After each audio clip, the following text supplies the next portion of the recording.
Tonight we salute a very special anniversary and a very special quartet.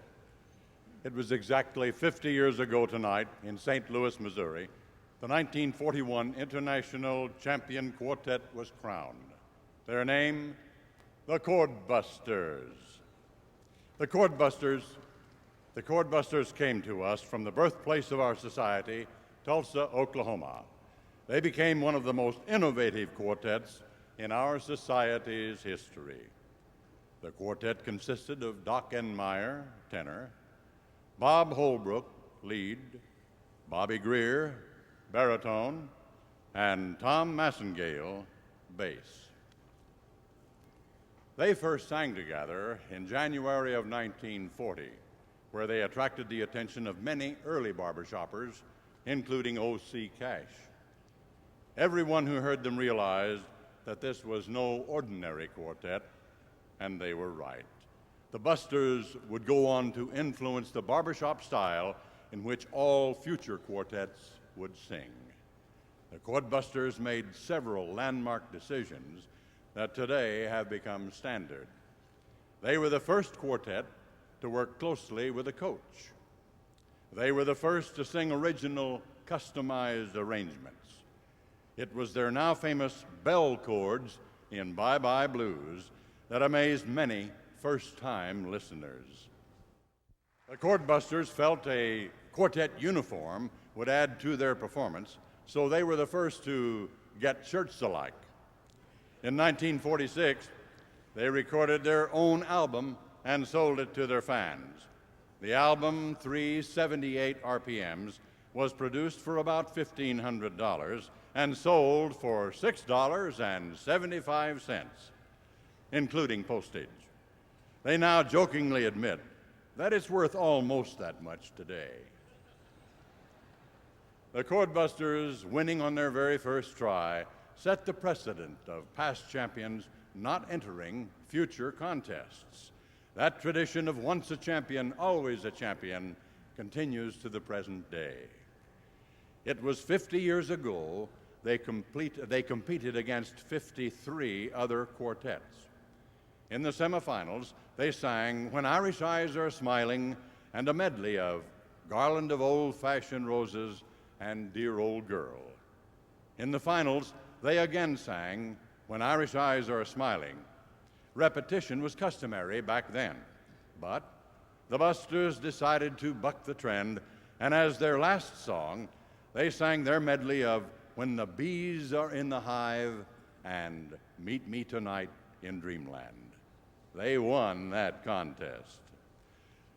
Although it was a half-century ago, tonight, on that anniversary, we recognize these special men of our society's history, the achievements, the contributions, and the pioneers that were the Chordbusters.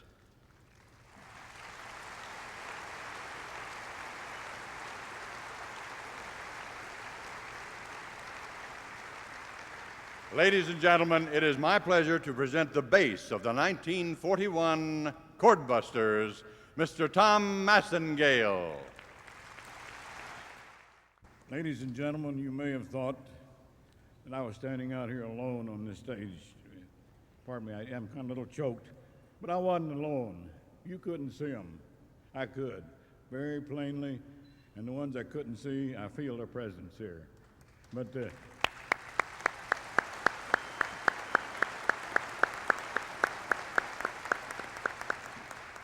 Doc's standing right there. Next to him is Holbrook, then Greer.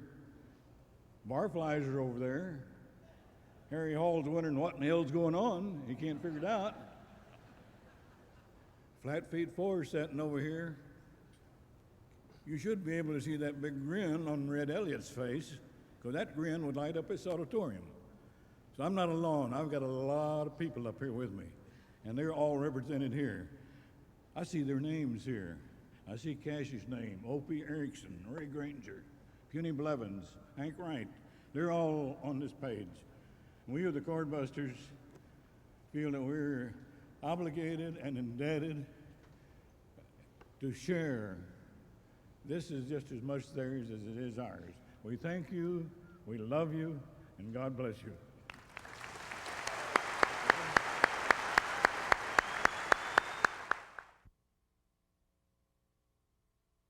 1992 marked the 50th anniversary of the crowning of the Elastic Four as international quartet champions. They and their sole survivor, Roy Frisbee, were honored at the convention. The Elastic Four were a premier quartet. Their story is intertwined around a gentleman by the name of Frank Thorne. He was their bass singer, their arranger, their in-house coach, and in fact, their creator.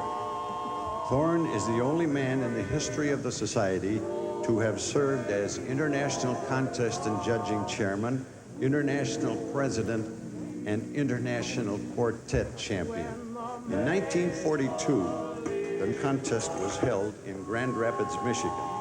The Elastic Four won the national championship their first time out. They were the first quartet to be awarded their gold medals on stage following the contest. Always get that mood indigo since my baby said goodbye, goodbye, boom, boom. In the evening, boom, when lights are low, I'm so lonely I could cry, I could cry. So those of you who are 50 years or more, I congratulate you on being young.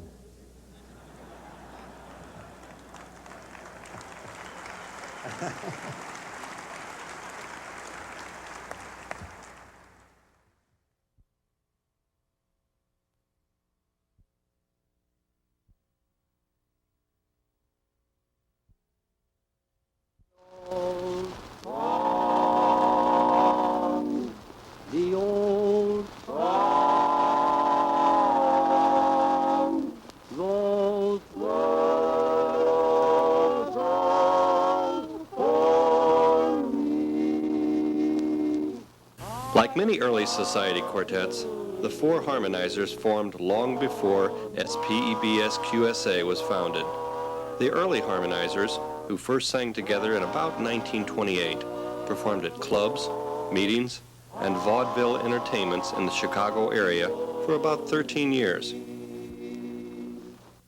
In 1941, they competed in their first society contest at St. Louis. That foursome included Joe Renzen at tenor, Leo Ives at lead, Marty Hora at baritone, and Fred Stein on bass. They finished in the top 15. In 1942, sporting a newly acquired baritone and tenor, the Harmonizers did well in the preliminary round, but then, in the words of Leo Ives, we blew up in the finals. The 1942 group included Charlie Schwab at tenor, Ives on lead, Ed Young at baritone, and Stein on bass.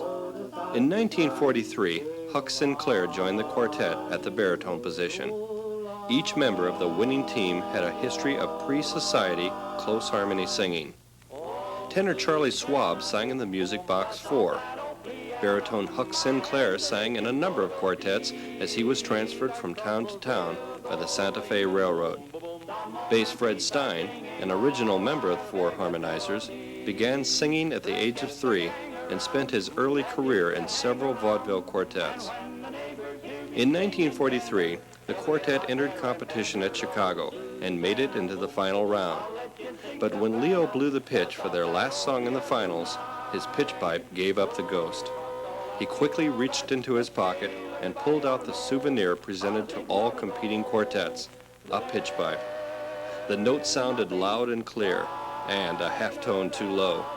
The stunned quartet finished the song and walked off stage. Huck Sinclair promptly quit. Moments later, as the MC announced that the Four Harmonizer had clinched the championship, Huck rejoined the quartet. Along with the championship in 1943 came, for the first time, individual trophies, so that each member would have a lasting memento of the accomplishment. Also, a beautiful oil portrait was created of the quartet and presented to them later. This portrait is now part of the Heritage Hall collection in Kenosha. The Four Harmonizers developed the harmony for each song by ear and never used written arrangements.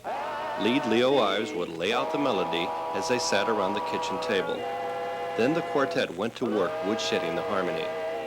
Bass Fred Stein sometimes stole a baritone note from Huck Sinclair, forcing Huck to find a new one for himself. When they sang a song the same way twice, it went into their final set in that form. The quartet performed on many shows in the years following their championship.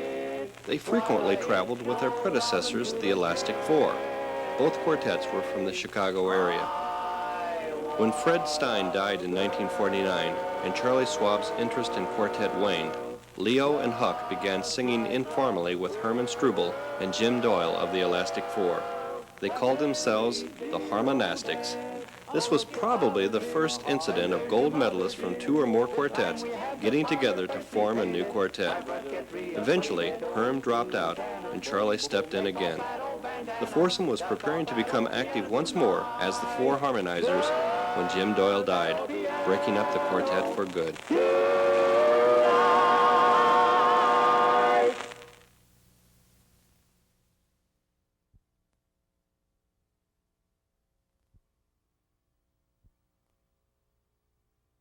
This year, we honor four men from Grand Rapids, Michigan: Ed Geikma, Bob Hazenberg, Ray Hall, and Gordon Hall. They're all gone now, but will never be forgotten because they are our society's 1944 international champion, the Harmony Halls. The Harmony Halls formed in March of 1943 and won their district contest their first time out. That same year, they placed fifth in international competition. The following year in Detroit, they became our sixth international champion. They practiced 4 to 5 nights a week and gave up paid performances for 2 months prior to the contest to prepare for the competition. The Harmony Halls had many firsts, including being the first truly international champions. The contest in 1944 included the first non-U.S. competing quartet, the Maple Leaf Four from Canada. The Harmony Halls were also the first quartet chosen for the Armed Forces Collaboration, the program instigated by Dean Snyder. The Halls made a 23-day tour consisting of 50 shows for the troops in Germany. The quartet took their championship seriously. Ray Hall, baritone and spokesman of the Harmony Halls, said, "We are entrusted for 1 year with the most sacred thing the SPEBSQSA has to offer. We are everybody's champions, and as such, we're facing the biggest job we've ever had in our lives. But by golly, we'll do it, and we'll do it well." And do it they did, singing whenever and wherever asked, sometimes performing as often as 3 to 5 times a week for war bond drives, patriotic services, war chest solicitations, and all community functions without pay. All four men were active in the Grand Rapids chapter, attending nearly every meeting, holding many offices, and filling in with other quartets whenever necessary. The Halls had a very large repertoire, some say well over 100 songs, and after their wins sang daily on a radio program on WJR in Detroit. They remained an active quartet for 15 years and continued occasional singing after that until the death of Ray Hall.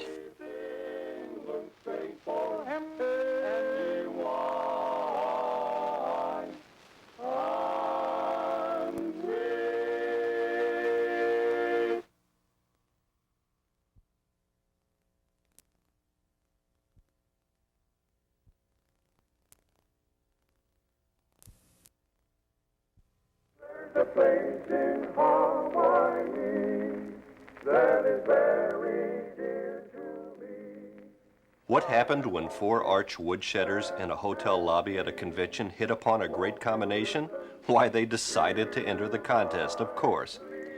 For makeshift costumes, the 2 biggest men traded suit jackets with the 2 smallest men and topped it off with imitation brown derbies.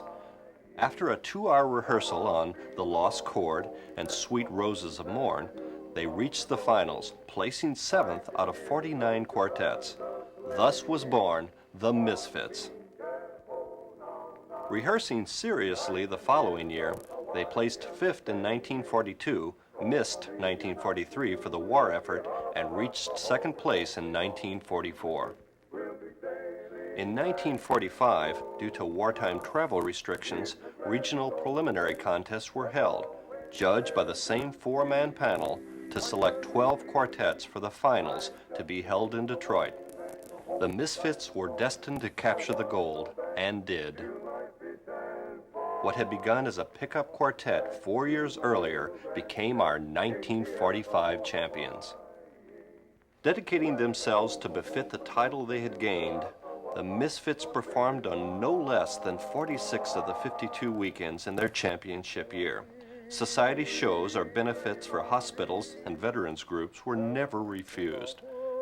They were almost as busy for their entire career, performing at times before audiences as large as 100,000. The Misfits were true woodshed champions, working out the parts in rehearsal without ever using printed music or arrangements. Songs were pitched fairly low and always sung full voice.